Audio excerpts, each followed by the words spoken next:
The people want music. I have some free advice to anyone trying to organize a memorable protest or a successful social movement.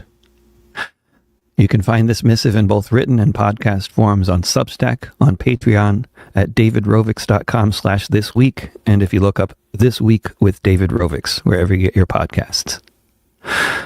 I'm not keeping track of a lot of trends up close and in detail, but as an artist with an explicitly political orientation and a presence on Spotify et al., there are certain trends that are hard to ignore, even if I were trying to remain ignorant.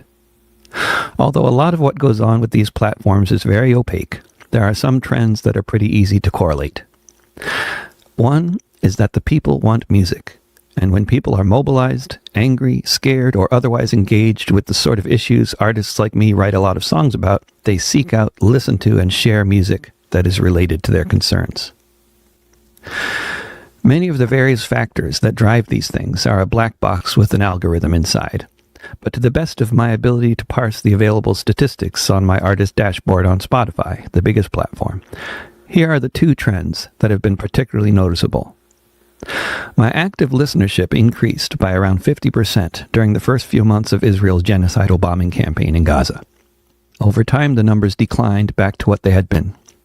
And then, after Trump was inaugurated and the Trump 2.0 shit show began in earnest, the same thing happened, but more dramatically, with no sign of slowing down in the daily upward trajectory of the numbers.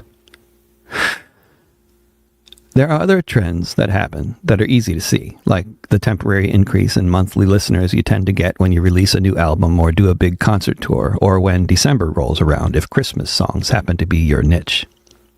Neither of the dramatic upswings in listeners I'm talking about seem to have anything to do with those or other factors.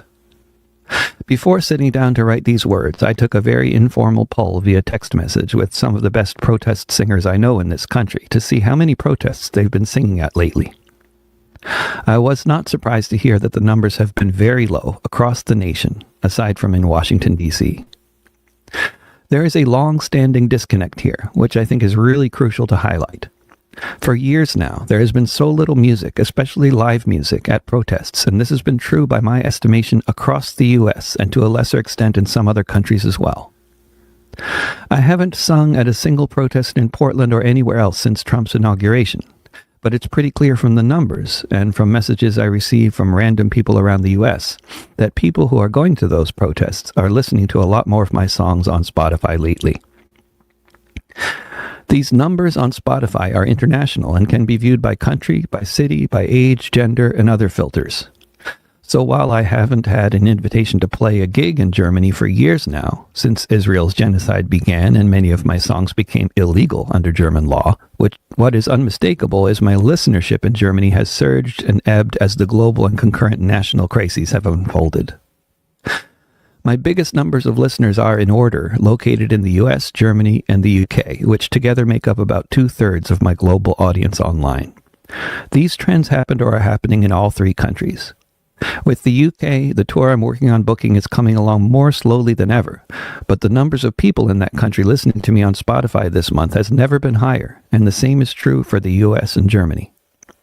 The purpose of me presenting this information to the public is not to impress anyone by my arrival in the dubiously illustrious top 3% of Spotify artists, thanks to genocide in Gaza, Doja's mass firings, the rise of the AfD, and the rise of Reform UK, but to make the correlation for anyone who is interested and to communicate to anyone involved with organizing protests or organizing any kind of social movement response to all of what's been going on, that you should clearly be having live music at your events. The people are hungry for it. People are fundamentally musical creatures. We turn to music when we're happy, and we turn to music when we're angry. We turn to music when we need hope. The evidence is overwhelming, without looking any further than my artist dashboard on Spotify. Whatever the reasons for not having music at protests anymore, they don't make any sense. Let's reverse that trend, and perhaps in the process, begin to reverse other trends as well, such as the trend, in all three countries and others, towards authoritarianism.